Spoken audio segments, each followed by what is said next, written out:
క్రీస్తునందున్న ప్రియులకు ప్రేమతో వందనాలు తెలియజేయుచున్నాను. జనవరి 28వ తేదీ 2024. ఈరోజు దేవుడు మనకు చేస్తున్న వాగ్దానం ఏమిటనగా ఆదికాండము 26వ అధ్యాయము 3వ వచనం. నేను నీకు తోడయుండి నిన్ను ఆశీర్వదించెదను. ఆమెన్. నా ప్రియమైన సహోదరి సహోదరులారా, ఈ వాగ్దానమును దేవుడు అబ్రహాము కుమారుడైన ఇస్సాకుకు చేశాడు. ఇస్సాకు నివసిస్తున్న ప్రాంతములో కరువు వచ్చినప్పుడు ఆ కరువు నుండి తప్పించుకోవటానికి మరొక ప్రాంతానికి వెళ్లాలనుకున్నాడు.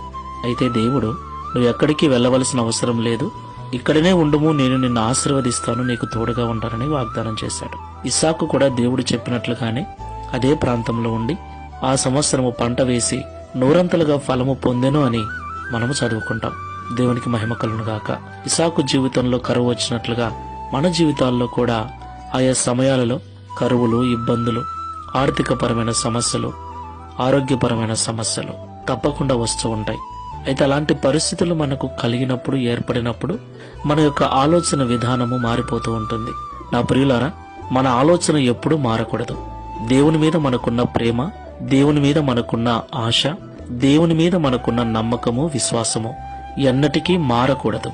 ఎందుకంటే ఎలాంటి కరువులోనైనా, ఎలాంటి ఇబ్బందిలోనైనా, ఎలాంటి పరిస్థితులలోనైనా సహాయం చేయగల సమర్థుడు మనం ఆరాధిస్తున్నటువంటి దేవుడు. పరిస్థితులన్నిటినీ మార్చగలవాడు, ఆశ్చర్యకార్యములు జరిగించగలవాడు. విశ్వాసముతో, నమ్మకంతో ప్రార్థన చేసుకుందాం. ప్రేమ స్వరూపుడమైన తండ్రి, పరిశుద్ధుడైన ప్రభువా, మీకు స్తోత్రాలు. నేను నీకు తోడై ఉండి నిన్ను ఆశీర్వదిస్తానని ఆనాడు ఇస్సాకుతో వాగ్దానం చేసినట్లుగా ఈరోజు మాకును వాగ్దానం చేసినందుకు స్తోత్రాలు.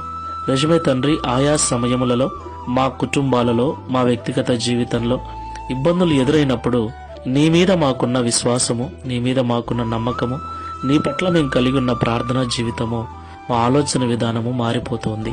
అది మాకు మంచిది కాదని, ఎలాంటి పరిస్థితి ఎదురైనా ప్రార్థన మానక, విశ్వాసము సన్నగిల్లక, నమ్మకము కోల్పోకుండా నీ సన్నిధిలో ప్రార్థనాపూర్వకంగా జీవించినట్లయితే ఆ పరిస్థితులు మార్చి మాకెల్లప్పుడూ ఎట్టి పరిస్థితుల్లోనూ తోడుగా ఉండి మమ్మల్ని నూరంతలుగా ఆశీర్వదిస్తానని ఈ ఉదయకాల సమయంలో మాతో మాట్లాడినందుకు స్తోత్రాలు. ఈ ప్రార్థనలో ఏకీభిస్తున్న మా ప్రియులను జ్ఞాపకం చేసుకోండి.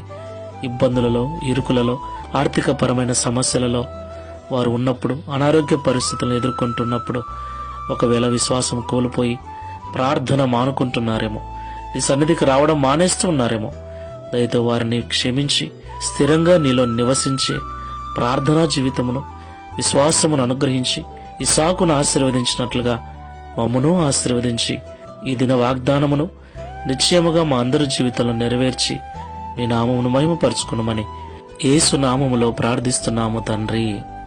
Amen. Praise the Lord. God bless you.